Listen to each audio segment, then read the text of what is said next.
Nous sommes en Guinée. Alors, est-ce que c'est la Guinée-Bissau? Est-ce que c'est notre Guinée? Alors, est-ce peut-être pas une Guinness, la bière donc anglaise? Non, je ne sais pas. En tout cas, en Guinée, nous avons un singe que nous appellerons Raymond, car tous les singes pourraient s'appeler Raymond. Et Raymond a été vilain. Il a été très très vilain, Raymond, puisque il a enlevé une fillette de 8 mois et l'a amenée au fin fond de la forêt. Et là, eh bien, il a fait un acte ignoble. Mais revenons en arrière et essayons de contextualiser, car dans tous les drames, comme disent donc nos camarades de gauche et d'extrême gauche, il faut relativiser, il faut s'intéresser au vrai sujet. Et je pense que il est important peut-être de mettre un doigt et de montrer un doigt accusateur vers cette mère qui était tranquillement occupée à récolter du manioc dans un champ en Guinée. Hein? Pourquoi elle était en train de récolter du manioc au lieu de s'occuper de son jeune enfant de 8 mois? Et là, surgissant du diable Vauvert, un chimpanzé est là.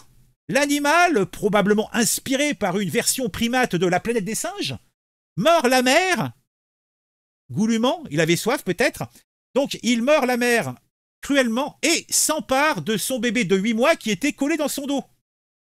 Donc, le singe, après avoir amené l'enfant dans la forêt, s'est outillé d'outils de la jungle. Alors, qu'est-ce que ça veut dire des outils de la jungle? Je ne sais pas, des pierres, des bananes, en fait, je ne sais trop. En tout cas, il a utilisé ces objets contre la fillette et celle-ci a fini sous les coups de l'animal.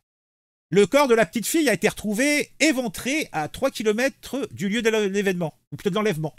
Donc autant dire que ce singe avait des petits mollets bien saillants puisqu'il a quand même trimballé le bébé sur 3 kilomètres.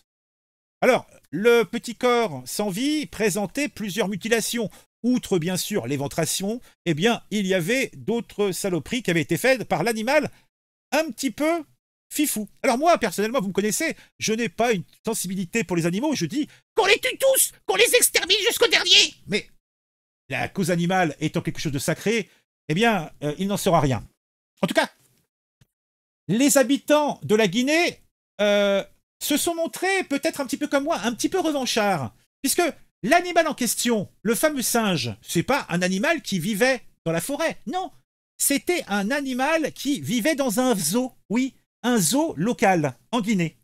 Donc, les habitants du cru ont décidé de prendre les choses en main, sachant qu'ils étaient, somme toute, un petit peu furieux et un petit peu choqués par cet acte barbare. Donc, ils se sont dirigés vers le zoo où se trouvait l'animal suspecté et la population enthousiaste a saccagé et incendié le zoo.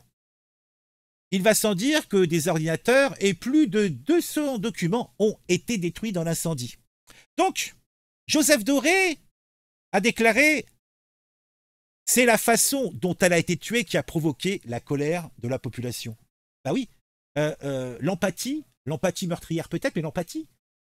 Attends, t'as une mère, t'as un bébé dans son dos, elle est en train de bosser, et t'as un singe qui sort de nulle part, qui enlève l'enfant, qui va dans la forêt, qui l'éventre, qui fait des saloperies.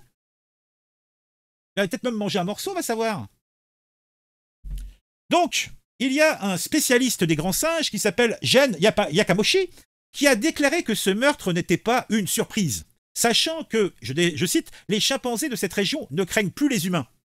En effet, 6 attaques de chimpanzés contre des humains ont été recensées dans la réserve naturelle depuis le début de l'année. 6 attaques de chimpanzés. Moi je dis, exterminons ces vermines. Franchement. Alors les chimpanzés, respectons-les, ce sont des animaux certes dangereux, mais ce sont surtout des animaux sauvages. Et puis c'est vrai que si on écoute les écologistes, ce drame ne serait arrivé que car les animaux ont été contraints de s'aventurer hors d'une zone protégée de la forêt en raison du manque de nourriture, ce qui les pousse à entrer en contact plus souvent avec l'humain. De son côté, le sieur Yamakoshi privilégie, lui, plutôt la piste de l'excitation, puisque c'est une attitude normale chez les chimpanzés. S'ils sont excités entre eux, ils ne peuvent pas contrôler leur comportement. Et bon, effectivement, pourquoi j'en viens intellectuellement à faire des parallèles avec des situations qui se passent en notre beau pays de France, avec certaines populations? Je ne sais pas. Je ne sais pas. Alors, suis-je un peu fifou dans mon esprit? Peut-être, peut-être. Bon, en tout cas, il ne reste plus que 7 chimpanzés dans la forêt de Bossou, qui fait partie de la réserve naturelle des monts Nimba, en Guinée. Leur habitat se trouve à proximité des communautés d'agriculteurs de la région de Nzérikore. Cette petite communauté de singes est particulièrement connue pour son utilisation de marteaux et des enclumes en pierre pour casser les noix. L'acte le plus sophistiqué jamais observé chez l'animal selon plusieurs chercheurs.